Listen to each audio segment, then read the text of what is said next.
On the 28th of November 2025, a highly important new book from Roy Greenslade and Paddy French, entitled Rogue, The Rise and Fall of Mazher Sheikh Mahmood, will be published as per details above or below this video. An article released today on Paddy French's Substack reveals some shocking information. The article, Rupert Murdoch's Fake Sheik, Tainted Evidence, of the 12th of November 2025 on Paddy French's Substack, details court cases that collapsed because of the tainted evidence given by the proven serial liar, Mazher Mahmood.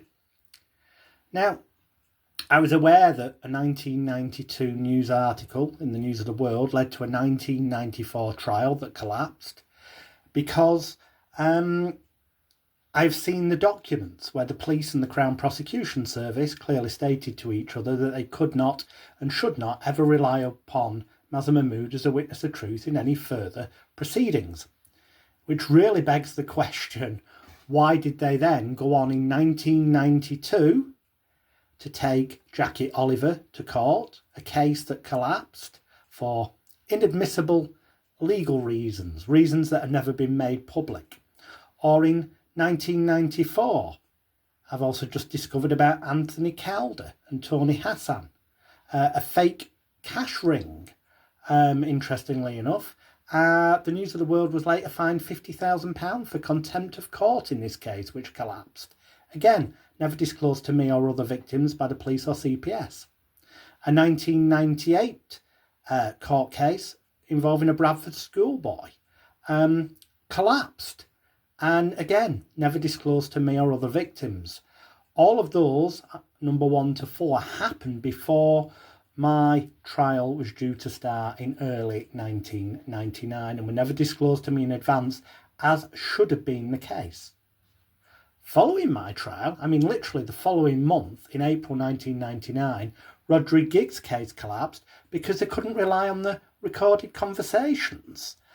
This was never retrospectively or indeed any time since disclosed to me or any other Mahmood victims, as indeed none of the other cases, the 2000 Nazir Fasil collapse case, the Beckham kidnap trial collapse cases in 2002, the Red Mercury trial collapse cases in 2004, Besnik Kima in 2005, Lindsay Stone in 2005. All of these cases collapsed. The female genital mutilation case in 2012, and then of course the Tulisa case, which was, the story was 2013, but the case collapsed in 2014.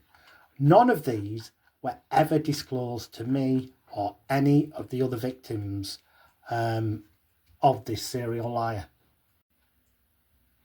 So check out the article above from Paddy French about his book with Roy Greenslade, and you can get your copy. It'll be out at the end of November.